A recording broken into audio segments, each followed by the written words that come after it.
Bonjour, c'est Fabien. Dans cette vidéo, je partage avec vous comment créer une image cliquable sur le web. Donc pour ça, on va avoir besoin dans un premier temps d'une image. Alors cette image, je l'ai créée avec l'outil Canva, un outil dont j'ai déjà parlé qui permet de faire énormément de choses sur le plan graphique. Donc j'ai repris un modèle tout simple et j'ai ajouté une espèce de petit bouton qui se trouve ici et c'est ce bouton qui va devenir cliquable sur notre image. Donc ce que j'ai fait, c'est que je vais tout simplement télécharger l'image, je vais la télécharger au format PNG. Je vais la positionner au niveau de mon bureau, je vais l'appeler flyer et on va dire flyer.png. Maintenant je retourne sur mon bureau, j'ai bien mon flyer qui se trouve ici. Donc la première chose, c'est d'avoir une image. Alors vous n'êtes pas obligé d'utiliser Canva, hein. Si vous avez déjà une image, ça pose pas de problème. Maintenant, ce qu'on peut voir, c'est que cette image, elle a une taille de 1414 par 2000. Pour le web, pour moi, c'est trop grand et vous allez comprendre que par la suite, il va falloir réduire cette taille, sinon ça va poser un souci. Pourquoi? Parce que je vais faire deux tests. Premier test, je vais incorporer l'image directement dans une page HTML et deuxième test, je vais le faire avec WordPress. Le problème, c'est que si l'image est trop grande, ça va décaler le clic, vous comprendrez juste après. Donc mon objectif, c'est d'avoir une image plus petite qui va davantage s'adapter déjà à ma page. Donc pour ça, je vais conserver la liaison, je vais ajouter une image, on va dire, qui fait 700 sur 500 et je vais faire donc mise à l'échelle. Voilà, donc mon image, elle est déjà plus petite, ça n'a pas changé grand chose. En soi, en termes de qualité, ça reste relativement similaire. Maintenant, ce que je vais faire, c'est que je vais aller enregistrer cette image. Donc je vais enregistrer l'image, donc je vais écraser flyer.png. Désormais, elle a la bonne taille normalement. On peut aller vérifier ça tout de suite. Voilà, donc on est bien à 500 par 700. Parfait, je retourne sur mon image et c'est maintenant que ça commence pour créer notre bouton cliquable. Je vais aller sur filtre. Dans filtre, je vais aller sur web et je vais ajouter image cliquable web. Désormais, j'ai une image map qui vient de s'ouvrir. Au niveau de cette image map, c'est ici qu'on va pouvoir indiquer les emplacements de nos clics. Donc, on a plusieurs possibilités. Sélection avec une zone rectangulaire, on peut utiliser une zone ovale ou on peut définir une zone polygonale. À vous de voir ce qui vous arrange en fonction de ce que vous voulez faire. Moi, je vais être sympa, je vais élargir la zone par rapport au bouton au cas où quelqu'un souhaiterait cliquer sur le côté. Donc ici, on choisit sa zone. Une fois que la zone elle est sélectionnée, on valide avec la souris en faisant un clic gauche.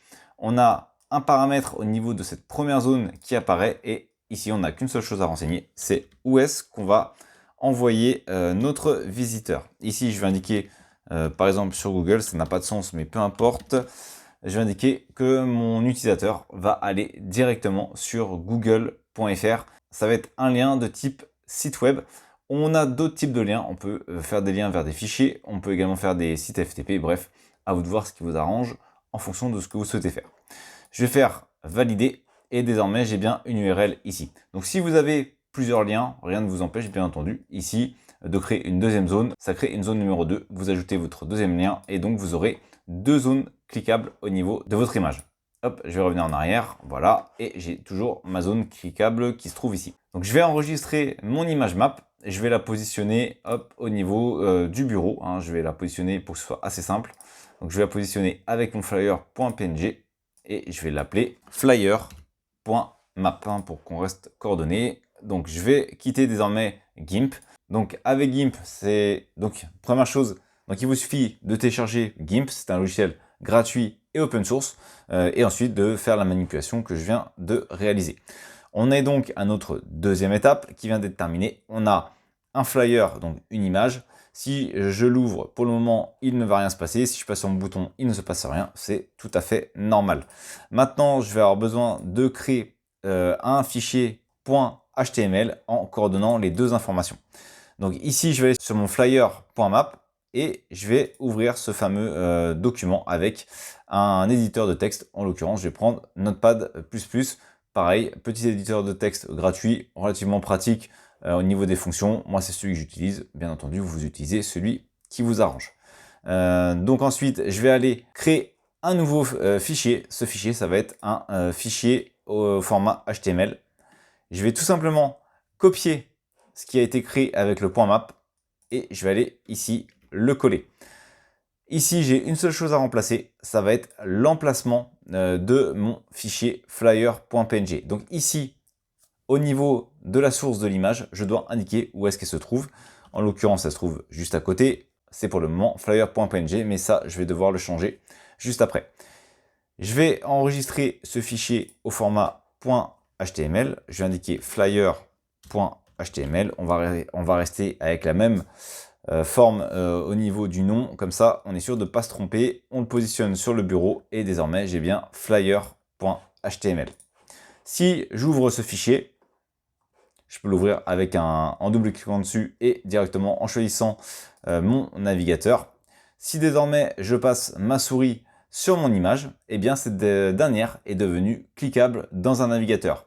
Donc pour ça, il a fallu en réalité transformer mon image en image cliquable pour le web. Donc là, si je passe dessus, eh bien on peut voir que si je clique, automatiquement ça me renvoie vers Google. Si je reviens en arrière, je reviens vers mon image. Donc qu'est-ce qui se passe? Eh bien c'est très simple. J'ai ici mon flyer.html qui va chercher l'image flyer.png qui se trouve ici au même niveau. Et ensuite, il y a une map par-dessus qui se place et il sait qu'il doit créer un rectangle au niveau de ses coordonnées sur l'image qui renvoie vers cette URL, donc google.fr.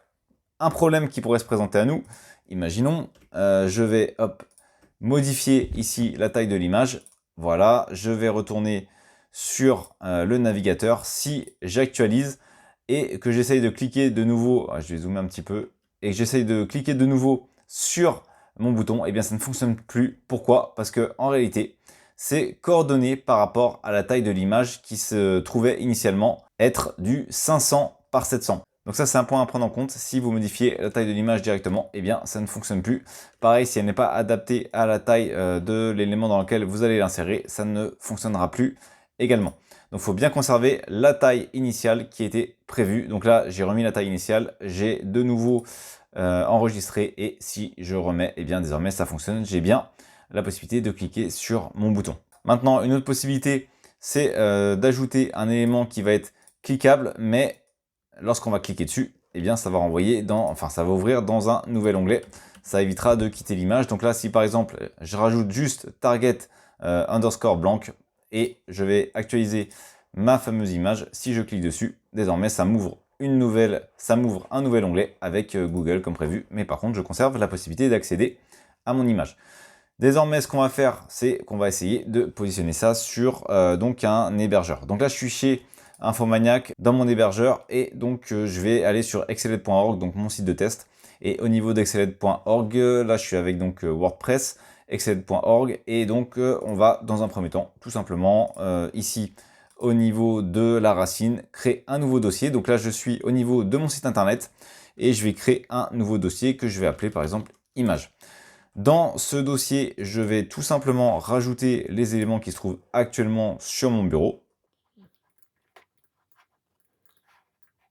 Et désormais, rien de plus simple, si je retourne sur exceled.org et hop, que je fais image flyer.html et que je fais entrer, eh bien ça fonctionne également. À noter, je m'embête pour rien ici puisque le point map, j'en ai plus besoin étant donné que j'ai copié le code dans le point HTML et c'est ce qui comptait, donc je peux le supprimer. Si j'actualise ma page, vous allez voir que ça ne change strictement rien, elle est toujours là et je peux toujours cliquer. Je clique dessus, ça m'ouvre mon nouvel onglet. Donc ça fonctionne parfaitement sur mon site de démonstration. Donc là, je suis sur un vrai hébergeur. On a vu qu'on pouvait le faire sur son bureau, qu'on peut le faire avec un hébergeur web. Il nous reste une dernière chose à tester, c'est de le faire avec WordPress. Et je vais faire tout simplement ajouter. Ici, au niveau de WordPress, je vais utiliser la forme par défaut. Je vais indiquer en titre image. Et je vais ici indiquer que c'est du HTML, donc HTML personnalisé. J'ai qu'une seule chose à faire, je pense que vous l'avez compris désormais, je vais récupérer ce code qui se trouve ici, donc le point HTML que j'avais, et je vais tout simplement le copier ici. Donc ça ne va pas fonctionner, c'est tout à fait normal puisque le lien de l'image n'est pas bon, mais c'est juste pour voir, pour vous montrer que ça va récupérer, que ça va vouloir afficher l'image, mais ça ne fonctionne pas, c'est tout à fait normal. Il faut lui indiquer le bon chemin de l'image, donc le bon chemin de l'image, c'est la racine de mon nom de domaine, puis le dossier image et enfin flyer.png. Alors si vous n'êtes pas trop à l'aise avec les dossiers, vous pouvez reprendre le chemin complet de votre site, ça fonctionne également, les deux fonctionneront. Donc là je vais indiquer exceled.org et je vais faire prévisualiser dans un nouvel onglet. Alors j'avais oublié le C, sinon ça fonctionne moins bien. Et voilà, désormais j'ai bien mon image et dans WordPress, je peux également cliquer sur mon image pour que ces dernières ensuite renvoient vers Google. Alors ici c'est vers Google, mais bien entendu vous pouvez renvoyer vers le lien qui vous intéresse. Merci d'avoir regardé cette vidéo. Si vous n'êtes pas abonné, j'espère que cette vidéo vous donnera envie de le faire en cliquant sur le bouton s'abonner et en activant les notifications pour ne manquer aucune des prochaines vidéos. De plus, vous trouverez dans la description un sondage pour déterminer les prochains sujets. À très vite pour une nouvelle vidéo.